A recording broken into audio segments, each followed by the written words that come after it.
Hello again. Well, yesterday afternoon I saw Avengers Ultron, and as you can tell, I definitely liked it quite a bit. It's given how the summer movie season is now off to a spectacular start with this movie. Meaning that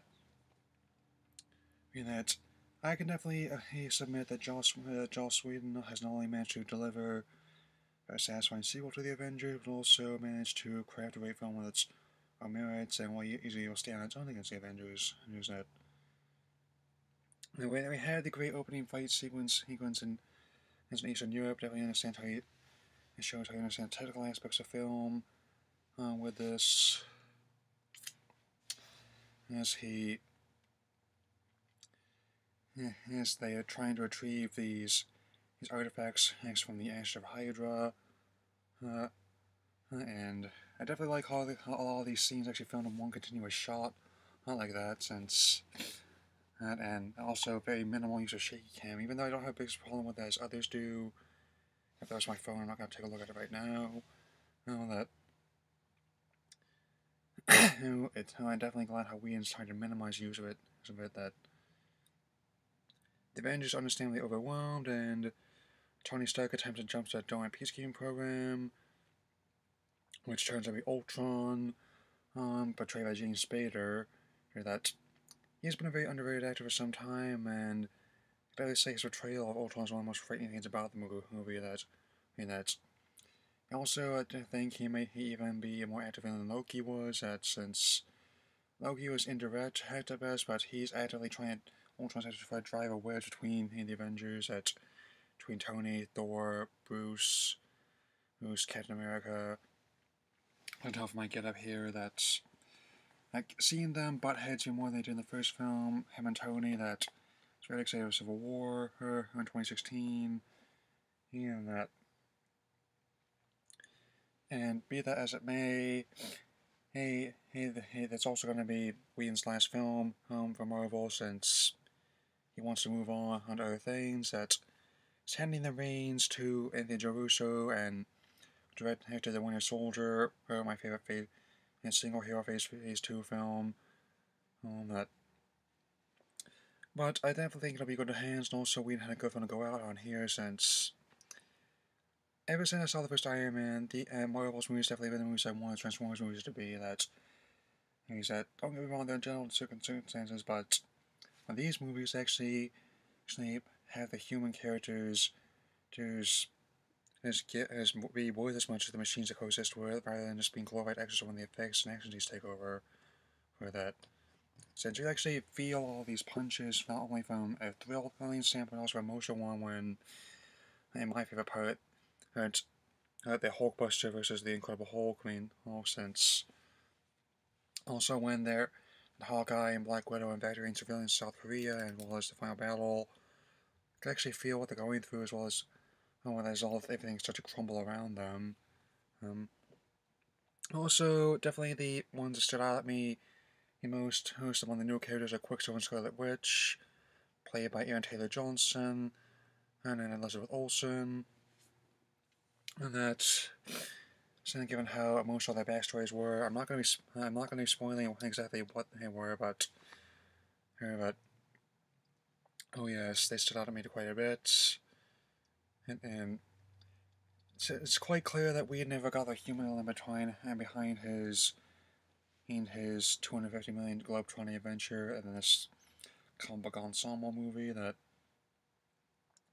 they actually did a really good job balancing all the characters they have at their disposal. All that's given how they had in all these prior movies to establish them further and develop them more.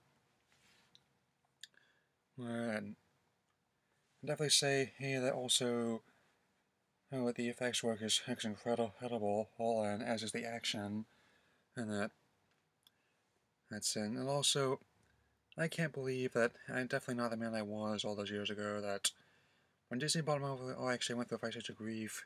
If now, I can definitely say, that my fears were misguided, given how I can say the comics and all the adaptations got a lot better as a result. That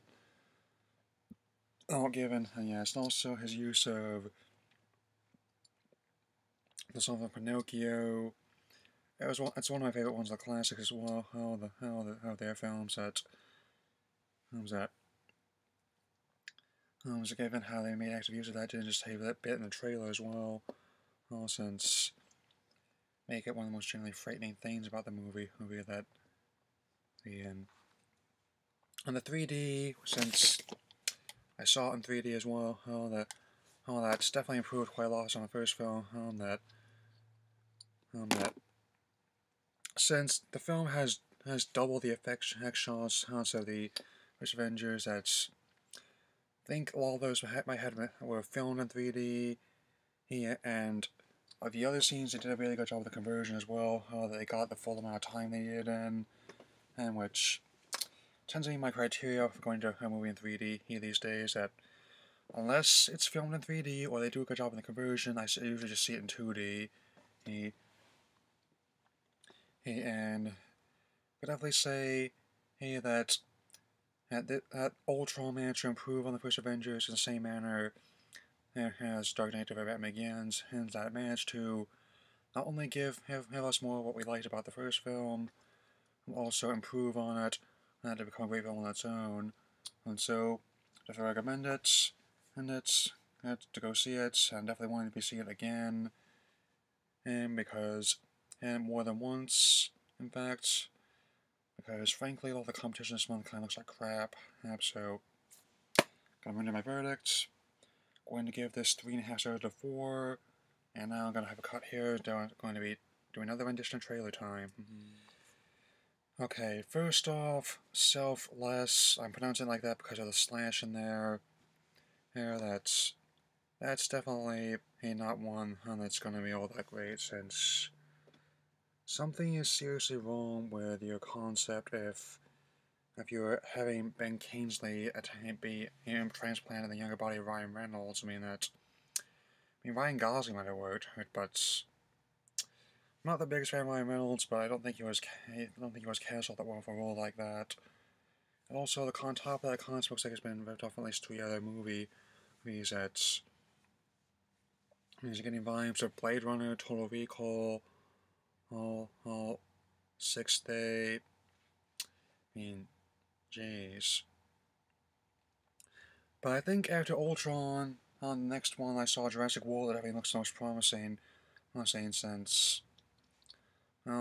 given how it's gonna be, not only are they gonna be appealing to nostalgia of the original Jurassic Park for folks like me, also gonna be giving us something new with the Instant Paleontology, as well as things like the G-Rex, the I-Rex they're working on. Chris Pratt definitely looks to be good in this role, as well as Colin Trevorrow as director, who directed the much loved but little scene. It's my phone again. I'm gonna take a look at it right now. Seats are not guaranteed. Definitely recommend seeing that if you haven't yet. But given how this is also the first film the franchise has been made since Michael Crichton died in 2008, as well as how Joe Johnson fan Jurassic Park 3, I say, good luck, Star-Lord. And speaking of which, another Marvel movie will be coming out on July 17th, the Ant-Man. Actually looks surprisingly good. That's ostensibly it's not going to be mentioned into even though they claim it's not going to be part of Phase 3. I think you can see it really bridging the gap between Phase 2 and Phase 3. Since I like Paul Rudd and Michael Douglas quite a bit, and definitely liking how, man, even though Phase 3 looks to be a bit darker than Phase 2 was, especially given this song I was just finished talking about, Trevor Kumar, who the franchise remains in spades, that's also got a really great sense of wonder, given how this really seems the eyes are an ant, and take a concept that's actually slightly implausible. Also, I think they might be able to make it work. That's never seen they're getting a lot better at selling the lesser known names of a sense. Hence the Avengers became a hit at that. And I definitely have they ended the trailer on a very amusing note where there's a train fight scene, but also it turns out to be someone's Thomas the Tank Engine set. I mean, Thomas was very eager to fight. And how is he ever in a fight? It's fire and smoke, said Thomas. Yeah, my Ringo Starr needs work since he's a Beatle trust most of it role. That's just my George Carlin.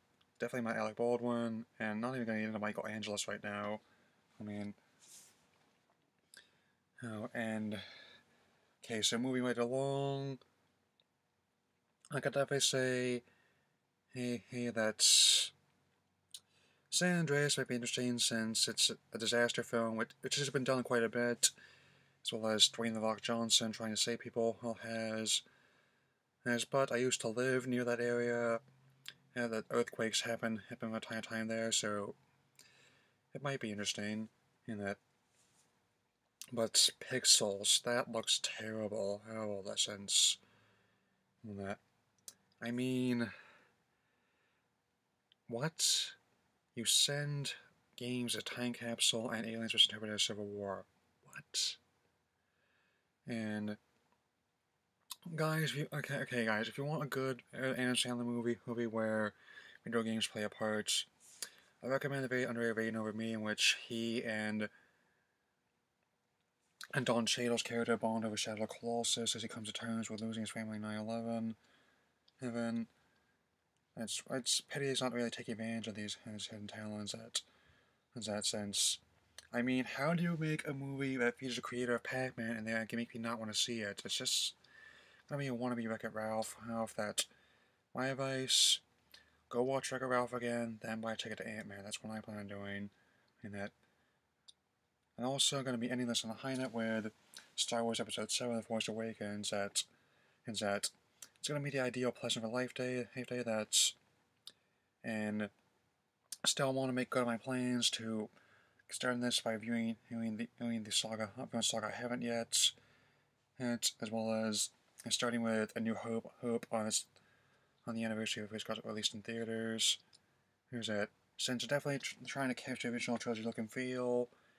If you want to see more details on since the same trailer I talked about, just go look at my thoughts on Episode 7. Having that. And so, anyway, it's sad to say for now. From Cosmos Blow and Avengers Assemble. See you later.